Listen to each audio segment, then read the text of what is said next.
Welcome to Ancient Egyptian Hieroglyphs.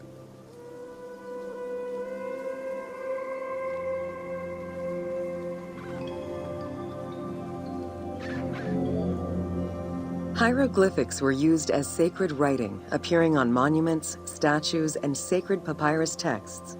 The earliest symbols that resemble hieroglyphs were on pottery dating back to 4000 BCE. This stylized form of signs and drawings was the only writing used from its ancient origins to the end of pharaonic history. Ancient Egyptians referred to hieroglyphs as the writing of the gods.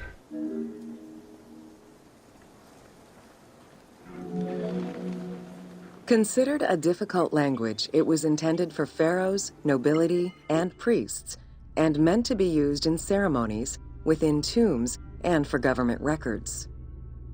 Since few Egyptians were able to read the ancient hieroglyphs, the mythological aura around the language was persistent, even in their own culture.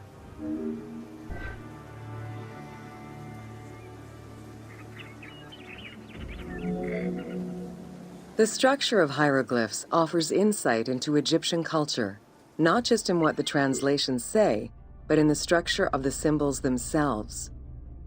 They were found on tomb walls, on sarcophagi, on statues, and on pottery, and were meticulously recorded in countless ancient papyri.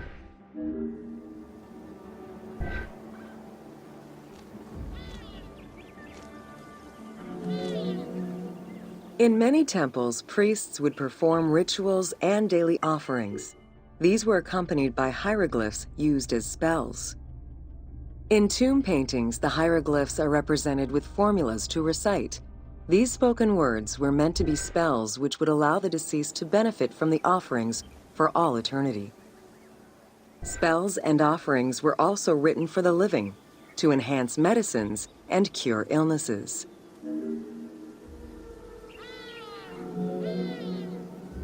The most famous of ancient Egyptian documents is the Book of the Dead. Written in hieroglyphs and hieratic texts, it depicts important spells and rituals. These spells were intended to ensure a smooth transition from life to death and allow the deceased to safely navigate the perils of the afterlife.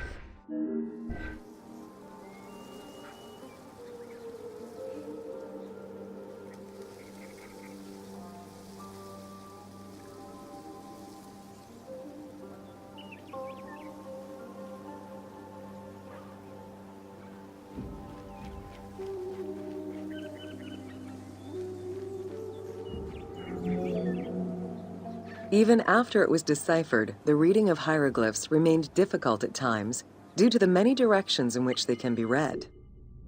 Depending on the orientation of the signs, hieroglyphs can be read left to right, right to left, horizontally or vertically, though never bottom to top.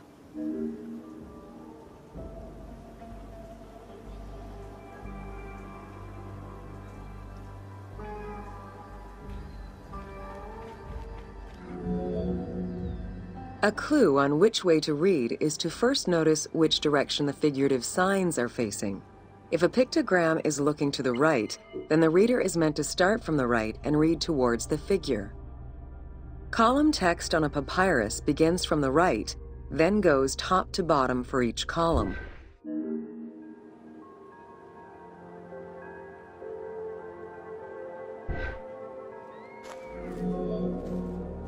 Text written on tomb walls resembles the structure of a page from a comic book.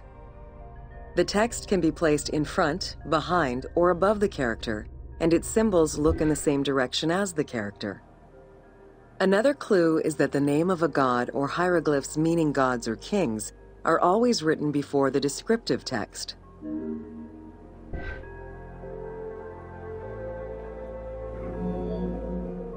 Compared to alphabetical languages, Egyptian hieroglyphs have more symbols. Confronted with the absence of vowels, the Egyptians invented a category of signs. When placed at the end of words, these signs help inform its meaning. For instance, a drawing of a lion will refer to a lion and also relate to the abstract concept of a lion as something dangerous or powerful.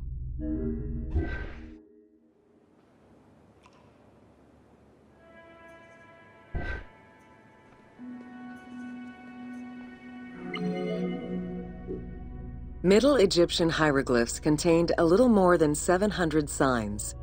By the end of the Greco-Roman period, there were 10,000 signs. Egyptologist Sir Alan Gardner created a list classifying common hieroglyphic signs and their variants.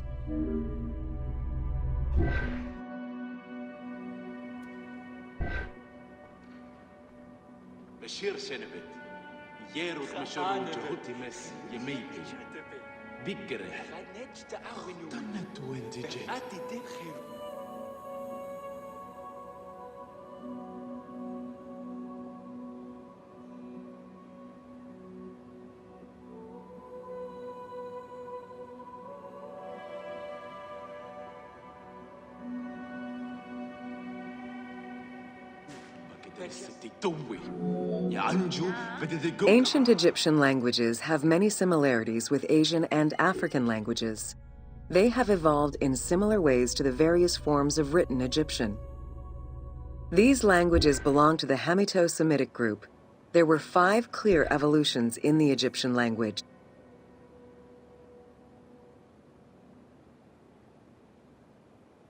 Each with their own distinctive structure.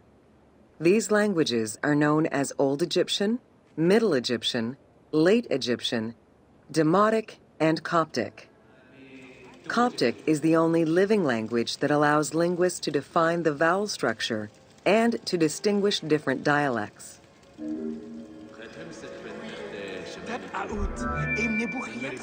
While hieroglyphs and hieratic script give us an idea as to how the ancient Egyptian language was structured and written, the way it was spoken is still up for debate. The team opted for English as the spoken language, with the characters using ancient Egyptian and Greek words and accents. The language that is spoken in the background by the crowds is largely based on Sir Alan Gardner's Egyptian grammar. To help resurrect a dead language, we consulted Egyptologists and dialogue coaches to establish our target sound, and cast actors with Arabic, Hebraic, and African backgrounds to bring the game to life.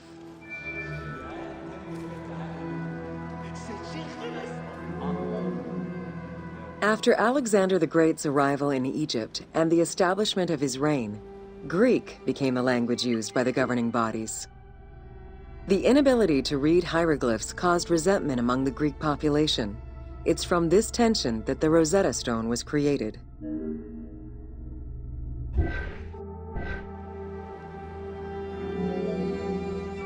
The spread of Christianity ended pharaonic culture and resulted in the destruction of its pagan monuments. This also marked the end of hieroglyphic writing and understanding.